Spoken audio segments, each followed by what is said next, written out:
الحمد لله نحمده ونستعينه ونستغفره ونؤمن به ونتوكل عليه ونعوذ بالله من شرور أنفسنا ومن سيئات أعمالنا من يهده الله فلا مضل له ومن يضلل فلا هادي له ونشهد أن لا إله إلا الله وحده لا شريك له ونشهد أن سيدنا وسندنا وحبيبنا ومولانا محمدا عبده ورسوله أما بعد أعوذ بالله من الشيطان الرجيم بسم الله الرحمن الرحيم إن الله يأمر بالعدل والإحسان وإيتاء ذي القربى وينهى عن الفحشاء والمنكر يعظكم لعلكم تذكرون وينهى عن الفحشاء والمنكر والبغي يعظكم لعلكم تذكرون صدق الله العظيم. حضرات محترم اور سامعین کرام، ماشاء اللہ بہت ہی خوبصورت انداز میں آپ سن رہے ہیں اور سماعت فرما رہے ہیں. اللہ ہم سب کے بیٹھنے کو اور سننے کو اور سنانے کو قبول فرما لے. میں نے قرآن کریم کی جس آیت مبارکہ کی آپ حضرات کے سامنے تلاوت کی ہے، اس آیت مبارکہ کا عنوان ہے جو آپ نے بینر پر لگایا ہے. حضرت عبداللہ ابن مسعود رضی اللہ تعالی عنہ فرماتے ہیں کہ خیر و شر کے اعتبار سے قرآن کریم کی یہ آیت سب سے بہترین آیت ہے. اجمع آیت فی القرآن الکریم، قرآن کریم کے اندر خیر و شر کو بتانے کے لیے، اس کو اجاگر کرنے کے لیے اور اس کو بیان کرنے کے لیے سب سے مفید اور جامع ترین آیت ہے. اس کے اندر کون سی ایسی بات چھپی ہوئی ہے؟ اس آیت کی وجہ سے کتنے صحابہ کرام ایمان کے اندر داخل ہو گئے. حضرت عثمان بن مظعون نبی پاک صلی اللہ علیہ وسلم کے دربار میں حاضر ہیں. نبی پاک صلی اللہ علیہ وسلم بیٹھے ہوئے، بات چل رہی ہے. آپ نے ایک دفعہ سر اٹھایا، پھر اس کے بعد دائیں طرف دیکھنے لگے، پھر بات کرنے لگے، پھر اس کے بعد آنا سر اٹھایا، اور پھر اس کے بعد عثمان بن مظعون سے بات کرنا شروع کر دی. عثمان بن مظعون نے کہا کہ اللہ کے رسول، آپ سے پہلے بھی ہم نے بات کی ہے، اس سے پہلے بھی کئی دفعہ میں آپ کی مجلس میں حاضر ہوا ہوں. آخر کیا بات ہے کہ جو چیز ہم نے آج آپ کے سامنے دیکھی ہے، کہ جو چیز آج آپ نے کی ہے وہ اس سے پہلے کبھی نہیں کی. نبی پاک صلی اللہ علیہ وسلم نے ارشاد فرمایا کہ ابھی فرشتے جبرائیل ابھی ہمارے پاس آئے تھے. انہیں پوچھا کہ آپ سے فرشتے کیا کہہ گئے؟ آپ نے قرآن کریم کی اس آیت مبارکہ کی تلاوت کی. اس آیت کو سن کر عثمان بن مظعون نے اسی وقت اسلام قبول کر لیا اور کہا کہ واقعی میں اتنی بہترین تعلیم اس مذہب کے علاوہ اور کہیں نہیں مل سکتی. حضرت مولانا عبداللہ عبید اللہ سندھی رحمۃ اللہ علیہ کا نام آپ لوگوں نے سنا ہوگا. حضرت مولانا عبید اللہ سندھی رحمۃ اللہ علیہ بہت بڑے عالم گزرے. 45 سال انہوں نے قرآن کریم کی خدمت کی، 45 سال، اور اس کی وجہ سے دنیا کے کونے کونے میں ہو گئے. جب آپ ترکی کے اندر تھے، ترکی میں 4 سال آپ رہے، اور جب وہاں کی بے راہ روی کو دیکھا اور یہ دیکھا کہ یہاں کے لوگ دین سے ہٹتے جا رہے ہیں، الحاد کی طرف جا رہے ہیں، اسلام کے اندر شکوک اور شبہات اس کے اندر پیدا ہو رہے ہیں، اور دین سے دوریاں ان کے اندر پیدا ہو رہی ہے، تو آپ نے اس وقت مصطفیٰ کمال سے فرمایا تھا کہ مصطفیٰ کمال، میں تمہیں قرآن کریم کی 40 سورتوں کا خلاصہ پیش کرتا ہوں. کتنی سورتوں کا؟ 40 سورتوں کا میں خلاصہ پیش کرتا ہوں کہ اگر آپ اس کو اپنے ملک کے اندر نافذ کر دیں اور اس کے حساب سے اپنا ملک چلائیں تو ساری بےراہی ختم ہو جائے گی. آپ کا ملک امن اور شانتی کے ساتھ چلے گا, اس کے اندر عدالت نافذ ہو جائے گی اور پھر وہ اسلامی اعتبار سے چلے گا, کہیں بھی اس کے اندر برائی نظر نہیں آئے گی. لیکن وہ بدقسمتی تھی کہ مصطفیٰ کمال نے اس کو قبول نہیں فرمایا.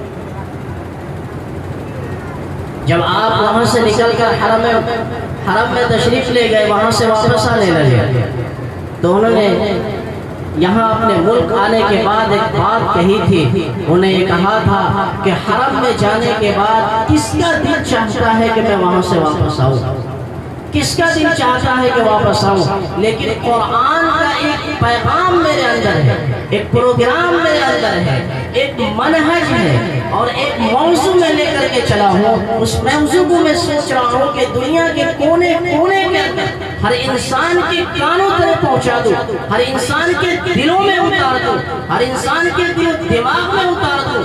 آپ نے پھر یہ آیت پڑھی کہ قرآن کریم کا پیغام ان اللہ یأمر بالعدل والاحسان. اس آیت مبارکہ کے اندر اسی جامعیت اور اسی مفید ہونے کی وجہ سے سیدنا حضرت عمر بن عبدالعزیز رحمت اللہ تعالی علیہ نے اس کو جمعے کے خطبے میں شامل فرمایا تھا. اور آپ برابر اس آیت مبارکہ کو جمعے کے خطبے میں پڑھا کرتے تھے, اور اس وقت سے لے کر آج تک دنیا کی اکثر مساجد میں بلکہ تمام مسجدوں میں جمعے کے اندر خطبے کے اندر یہ آیت شامل ہوتی ہے. آخر یہ آیت ہے کیا, اس کے اندر کیا پیغام ہے, اس کے اندر کیا موضوع ہے, کیا اللہ بتانا چاہ رہا ہے اس آیت کے اندر؟ سب سے پہلی چیز, انسان اس چیز پر عمل کرتا ہے کہ جب انسان کو یہ سمجھ میں آ جائے کہ یہ چیز, یہ حکم ہوا کس کا ہے, اِنَّ اللَّهَ يَأْمُرُ بِالْعَدْلِ, اللہ حکم دے رہا ہے. پہلی چیز یہ ہے کہ ہم نے صرف اللہ کا نام سنا ہے, اللہ کا پاور نہیں سنا. اللہ کا نام ہمیں یاد ہے, اللہ کا پاور پتہ نہیں. جب تک انسان کو اس کے پاور کا یقین اس کے دلوں میں نہ ہو جائے, اس وقت تک اس کے آرڈر اور حکم کی کوئی قدر و قیمت نہیں ہوتی. پھر وہ ہاں تو ضرور کرتا ہے لیکن اس کے اوپر کاربند نہیں ہوتا, وہ عمل اس کے اوپر نہیں کرتا.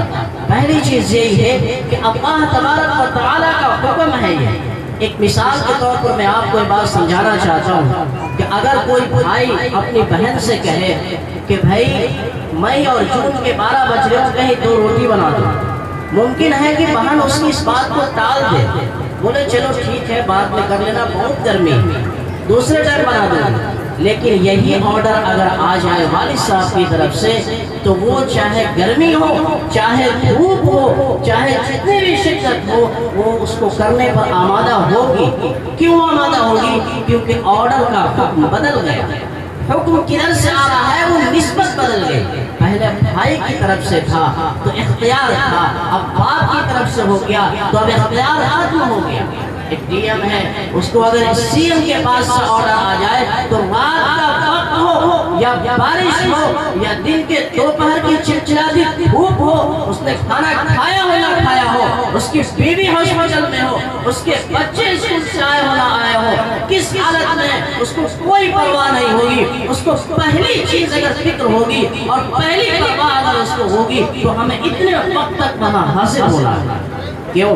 کیونکہ نسبت بدل گئی. آرڈر کس کا ہے؟ تو سب سے پہلے یہ سمجھیے آرڈر کس کا ہے. ان اللہ یأمر, اللہ آرڈر دے رہا ہے, انسانوں سے مخاطب ہے اللہ کہ عدل کا اور انصاف کا حکم دیا گیا ہے کہ اپنے ساتھ عدل کرو, اپنے ساتھ انصاف کرو. سب سے پہلا انصاف کا درجہ کیا ہے؟ سب سے پہلا انصاف کا درجہ ہے کہ انسان اپنے اور خدا کے درمیان انصاف کے ساتھ. انصاف خدا کا کیا ہوگا؟ وَاعْبُدُوا اللَّهَ, کہ ایک اللہ کی عبادت کے علاوہ کسی کی عبادت نہیں ہونی ہے۔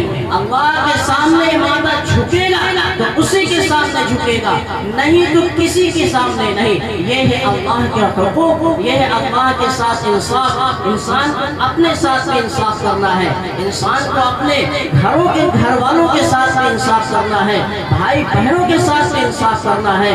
اگر ماں باپ ہے تو اپنے بچوں کے ساتھ انصاف کرنا ہے، اگر بادشاہ ہے تو رعایا کے ساتھ بھی انصاف کرنا ہے، اگر ساس اور سسر ہے تو بہو کے ساتھ بھی انصاف کرنا ہے، اگر بچے ہیں تو ماں باپ کے ساتھ میں انصاف کرنا ہے، اگر ٹیچر ہے تو بچوں کے ساتھ میں انصاف کرنا ہے، اور اگر بچے ہیں تو استاد کے ساتھ میں انصاف کرنا ہے، ان کا ادب کرنا ہے۔ یہ انصاف ایک ایسا ترازو ہے کہ قرآن کریم کے اندر بیان کیا گیا کہ یہ دیکھو، یاد رکھو، تمہیں کسی کی دشمنی اس بات پر ابھارنے نہ پائے، تمہیں کسی کی دشمنی اس بات پر لینے نہ آ پائے کہ کہیں تم اس دشمنی کی وجہ سے اپنے سامنے والے دشمن کے ساتھ بھی انصافی نہ کر بیٹھے۔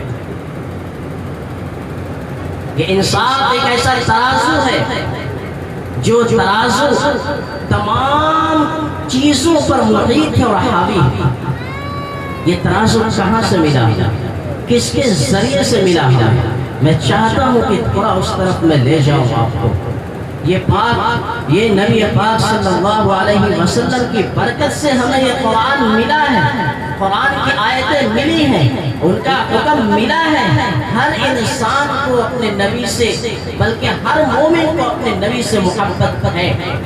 نبی پاک صلی اللہ علیہ وسلم کا فرمان ہے، لا یؤمن احدکم حتی اکون احب الیہ من والدہ وولدہ والناس اجمعین۔ کوئی بھی مومن اس وقت تک پورا مومن نہیں ہو سکتا، کامل مومن نہیں ہو سکتا جب تک کہ وہ مجھ سے اتنی زیادہ محبت کرے کہ اس کو مجھ سے زیادہ نہ اپنے آپ سے محبت ہو، نہ ماں باپ سے محبت ہو، نہ بھائی بہن سے محبت ہو، نہ زمین جائیداد سے محبت ہو، نہ ہی کسی دوسرے رشتہ داروں سے محبت ہو۔ جب اس مقام پر پہنچ جائے گا تب اس کا ایمان کامل ہے۔ ایک دفعہ حضرت عمر رضی اللہ تعالی عنہ نبی پاک صلی اللہ علیہ وسلم کے سامنے تشریف فرما ہے۔ نبی حضرت عمر نے فرمایا، اے اللہ کے رسول، ہمیں آپ سے محبت ہے لیکن اپنی جان سے زیادہ نہیں۔ ہمیں آپ سے محبت ہے لیکن اپنی جان سے زیادہ نہیں۔ حضرت نبی پاک صلی اللہ علیہ وسلم نے ارشاد فرمایا، عمر سوچ کیا رہے ہو، کیا بول رہے ہو، تھوڑا سوچ کر کے بولو۔ عمر تھوڑی دیر خاموش رہے، پھر آپ نے سر اٹھایا، کہا اللہ کے رسول، مجھے آپ سے محبت اپنی جان سے بھی زیادہ ہے، مجھے آپ سے محبت اپنی جان سے بھی زیادہ ہے۔ پھر نبی پاک صلی اللہ علیہ وسلم نے فرمایا، الآن یا عمر، اب تمہارا ایمان مکمل ہوا ہے، اب تمہارا ایمان مکمل ہوا ہے۔ کسی کو محبت کسی سے کیوں ہوتی ہے؟ محبت ہونے کی 4 وجہ ہیں۔ ان 4 وجہوں کی وجہ سے کسی کو بھی کسی سے محبت ہوتی ہے۔ نمبر 1، پہلی چیز ہے قرابت، یعنی رشتہ داری۔ کسی کو رشتہ داری کی بنیاد پر محبت ہوتی ہے۔ نمبر 2، حسن، کسی کے پاس اتنا حسن ہو، خوبصورتی ہو، جس کو دیکھ کر کے لوگوں کو محبت ہو جاتی ہے۔ نمبر 3، کمال، کسی کے پاس حسن نہیں ہے، رشتہ داری بھی نہیں ہے، لیکن اس کے پاس وہ کمال ہے اور اس کے پاس وہ ہنر ہے، اس کے پاس وہ فن ہے کہ آپ مجبور ہیں اس کے سامنے جھکنے پر، تو اس سے بھی محبت کمال کی وجہ سے ہوتی ہے۔ اور آخری چیز، چوتھی چیز ہے احسان، کہ آدمی اگر کسی کے اوپر کوئی احسان کر دے تو پھر وہ اس کا مرید بن جاتا ہے، پھر وہ اس سے اس کو محبت ہو جاتی ہے۔ میں آپ کے سامنے ان 4 چیزوں کی بات رکھ رہا ہوں۔ پہلی چیز جو بیان ہوئی کہ محبت ہوتی ہے قرابت اور رشتہ داری کی وجہ سے۔ قرآن کریم کے اندر ارشاد فرمایا اللہ کے رسول صلی اللہ علیہ وسلم کے تعلق سے، النبی اولیٰ بالمؤمنین من انفسہم۔ یاد رکھو مسلمانوں، جن لوگوں نے بھی اپنا تعلق نبی سے جوڑا ہے تو اس بات کو خاص طور سے یاد رکھو کہ نبی کا تعلق مسلمانوں سے ان کی جان سے بھی زیادہ ہے۔ پتہ یہ چلا کہ ماں باپ سے بھی زیادہ، یہاں تک کہ اپنی جان سے بھی زیادہ نبی کو اس امتی سے تعلق، اس امتی سے تعلق۔ دوسری چیز ہے جمال اور حسن اور کمال۔ جمال کا کیا کہنا ہے؟ خوبصورتی کا کیا کہنا ہے؟ حضرت یوسف علیہ السلام کے تعلق سے خوبصورتی بہت مشہور ہے. ساری دنیا حضرت یوسف علیہ السلام کی خوبصورتی کے گن گاتی. نبی حضرت عائشہ رضی اللہ تعالی عنہ نے فرمایا کہ حضرت یوسف کو ان کی زمانے کی عورتوں نے دیکھا وَقَطَّعْنَ أَيْدِيَهُنَّ، اپنے ہاتھوں کو کاٹ لیا. اگر میرے نبی کو دیکھ لیتی تو کلیجہ کاٹتا. حضرت یوسف جزو حسن ہے اور نبی پاک صلی اللہ علیہ وسلم مرکز حسن ہے. جب مرکز حسن کو دیکھے گا تو دل مرکز ہے، پورے بدن کا مرکز دل ہے. جس نے مرکز کو دیکھ لیا اس نے دل کو کاٹا ہے، اور جس نے جز کو دیکھا ہے وہ اپنے جز کو کاٹا. حضرت حسان بن ثابت رضی اللہ تعالی عنہ نبی پاک صلی اللہ علیہ وسلم کے شاعر ہیں، بہت قیمتی شعر ہے ان کا. وَأَحْسَنَ مِنْكَ لَمْ وَأَحْسَنَ مِنْكَ وَأَجْمَلَ مِنْكَ لَمْ تَلِدِ النِّسَاءُ وَأَحْسَنَ مِنْكَ لَمْ تَرَ قَطُّ عَيْنِي، کہ زمین و آسمان کے اندر اور دنیا کے کونے کونے کے اندر میری آنکھ نے آپ جیسا خوبصورت کوئی دیکھا ہی نہیں. میری آنکھ نے آپ جیسا خوبصورت کوئی نہیں دیکھا. حضرت جبریل علیہ السلام تشریف فرما تھے. حضرت جبریل نے کہا کہ میں نے نبی پاک صلی اللہ علیہ وسلم جیسا قبیلہ اور مشرق سے لے کر مغرب تک اور شمال سے لے کر جنوب تک ہر جگہ میں نے تلاش کیا، لیکن محمد جیسا حسین اس کائنات میں کوئی تھا ہی نہیں.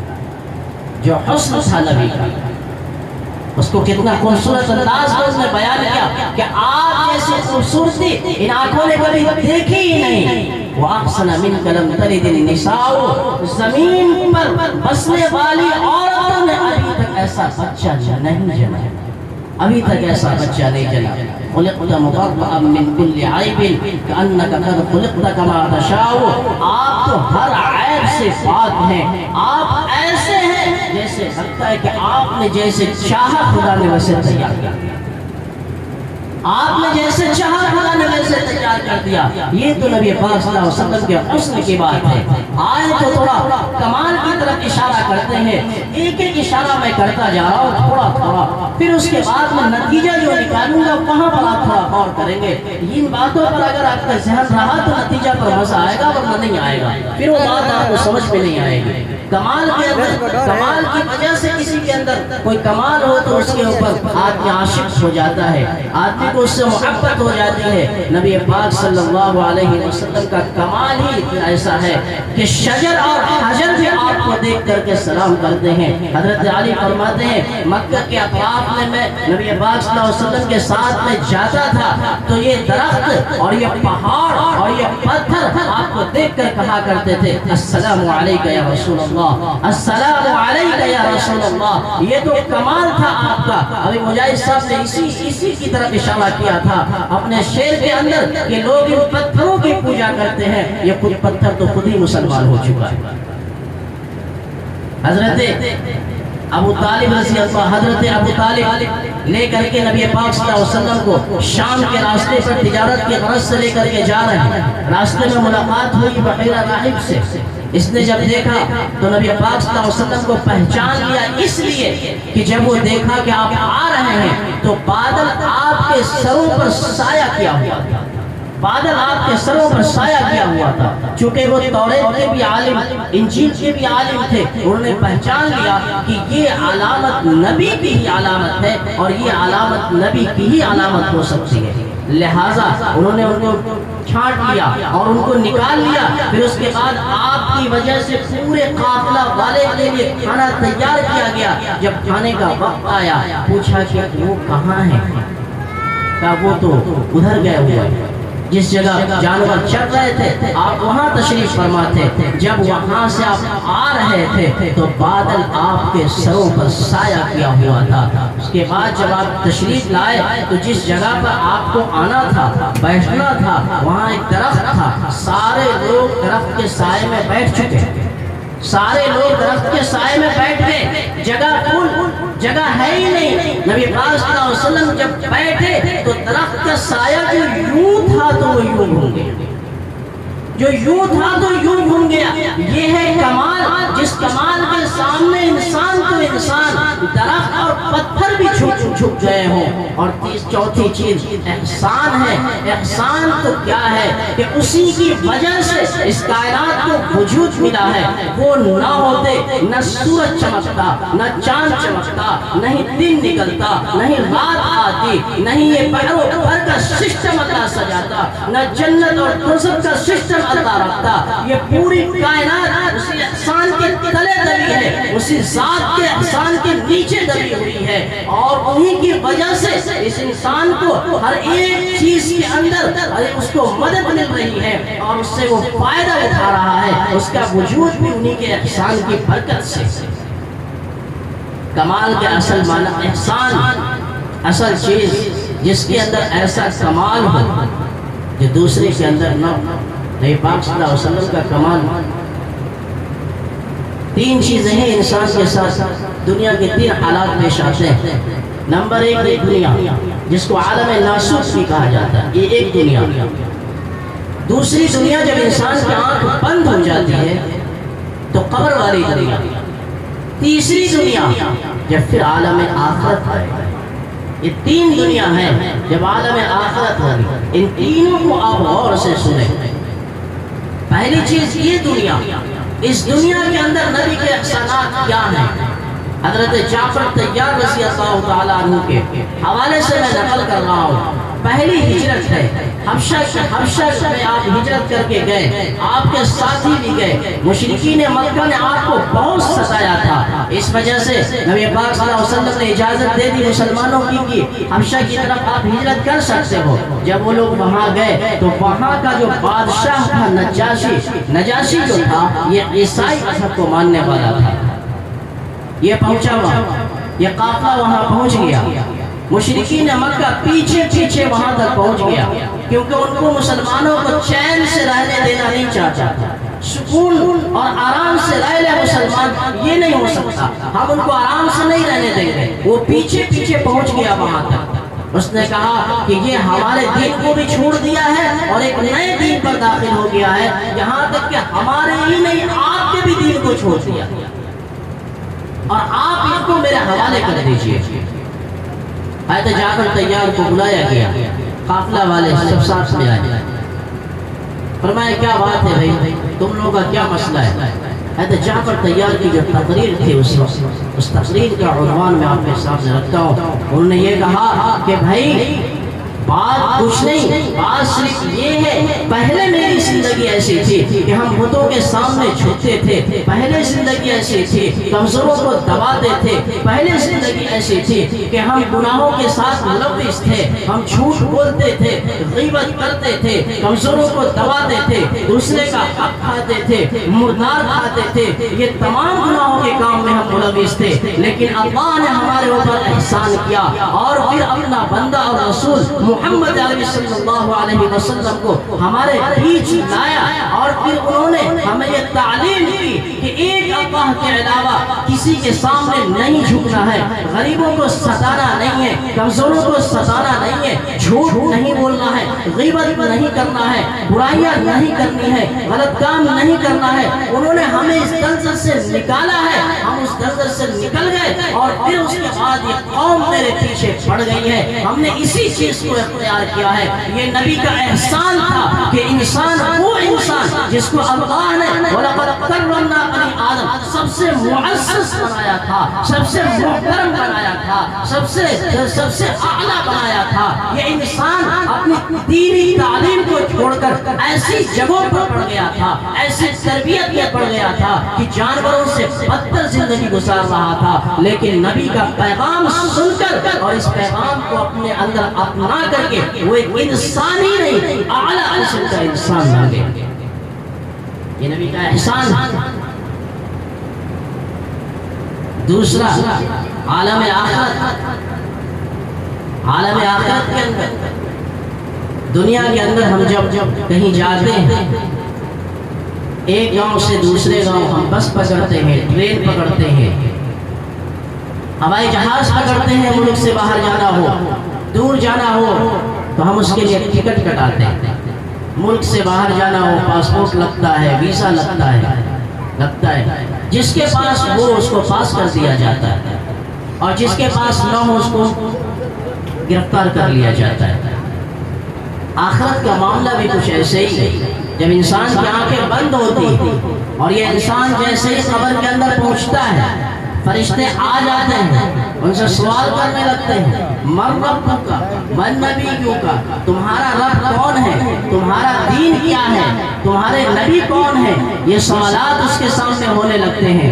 جب یہ سوال ہوتے ہیں، ایک مسلمان جو ہوتا ہے، ایک مومن ہوتا ہے، تو وہ اپنے آپ کو بتاتا ہے کہ میرا رب اللہ ہے اور ہمارے نبی محمد رسول اللہ ہے۔ ہم جس مذہب سے تعلق رکھتے ہیں اس مذہب کا نام اسلام ہے، اور جو مومن نہیں ہوتا وہ اس کا جواب نہیں دیتا ہے۔ یہ کلمہ توحید، یہ اللہ کے رسول کی رسالت کا اقرار، یہ اعمال صالحہ، یہ ہمارے پاسپورٹ اور ویزا ہے۔ کیونکہ اس کے بعد، ان سوال کے بعد فرشتے کہتے ہیں تم اس طریقے سے آرام سے سو جاؤ جس طریقے سے پہلی رات کی دلہن ایک دم بے فکر ہو کر کے، بے جھجک ہو کر سو جاتی ہے۔ تم سو جاؤ اطمینان سے، تمہیں کوئی اٹھانے والا نہیں ہوگا، تمہیں کوئی پریشان کرنے والا نہیں ہوگا، تمہیں کوئی ٹینشن نہیں ہوگی، تم اطمینان سے سو جاؤ۔ اور وہی جو کافر ہوتا ہے، وہی جو مومن نہیں ہوتا، تو پھر اس کے بعد سامنے مسائل آتے ہیں اور ان کو پھر گرفتار کر لیا جاتا ہے۔ یہاں بھی اگر ایک مومن بچتا ہے تو وہ نبی پاک صلی اللہ علیہ وسلم کے اس احسان کے بدلے میں بچا جائے جو نبی پاک صلی اللہ علیہ وسلم نے ہمیں دیا ہے۔ سید الندیم صاحب زندہ باد، سید الندیم صاحب زندہ باد، سید الندیم صاحب زندہ باد۔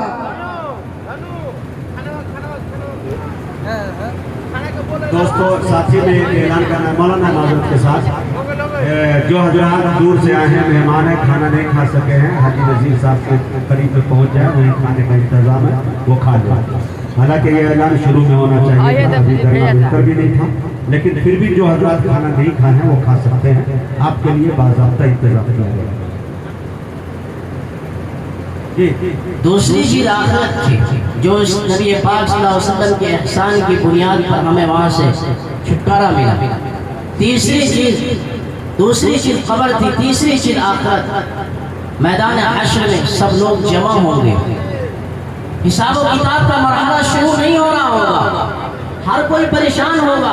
حضرت آدم علیہ السلام کے پاس جائیں گے، حضرت نوح علیہ السلام کے پاس جائیں گے، حضرت داؤد علیہ السلام کے پاس جائیں گے، ہر نبی کے پاس لوگ جائیں گے، لیکن کسی نبی کے پاس سے سفارش نہیں کی جائے گی۔ آخر میں آقا نامدار محمد عربی صلی اللہ علیہ وسلم کے پاس لوگ جائیں گے، اور آپ صلی اللہ علیہ وسلم کی سفارش سے یہ مسائل حل ہوں گے۔ پھر اس کے بعد جنت اور دوزخ کا فیصلہ کیا جائے گا۔ اگر نبی پاک صلی اللہ علیہ وسلم اس وقت کا احسان ہمارے اوپر نہ کرتے اور پھر اس کے بعد اس وقت سفارش نہ کرتے، تو اس وقت تمام کی تمام امت اسی پریشانی میں رہ جاتی۔ محبت کی چاروں علامتیں، قرابت ہو، جمال ہو، کمال ہو، احسان ہو، تمام کی تمام چیزیں نبی پاک صلی اللہ علیہ وسلم کے اندر پائی جا رہی ہے۔ پھر بتاؤ مسلمانوں کہ کیا ہمیں اپنے نبی سے محبت نہیں ہونی چاہیے؟ بالکل ہونی چاہیے۔ کون ایسی ذات ہے اس دھرتی کے اوپر جو آپ جیسی ذات کو پیش کر سکتا ہو، آپ جیسا نمونہ پیش کر سکتا ہو، آپ جیسا اخلاق پیش کر سکتا ہو، آپ جیسا کردار پیش کر سکتا ہو؟ کوئی بھی نہیں ہے، صرف وہی واحد ذات ہے۔ لیکن بدقسمتی سے اس ملک کے اندر ان کے ساتھ بھی محبت کا اظہار کرنے پر آوازیں اٹھنے لگتی ہے۔ اگر یہ آواز محبت سے، محمد سے محبت کی آواز اگر یہ جرم ہے، تو اس جرم کو ہم مسلمان ہزار دفعہ کہنے کے لیے تیار ہیں کہ وی لو محمد، وی لو محمد، وی لو، وی لو۔ جوش نہیں آ رہا، نہیں آ رہا، نہیں آ رہا، اتنے سو رہے ہیں آپ لوگ۔ وی لو، وی لو، وی لو۔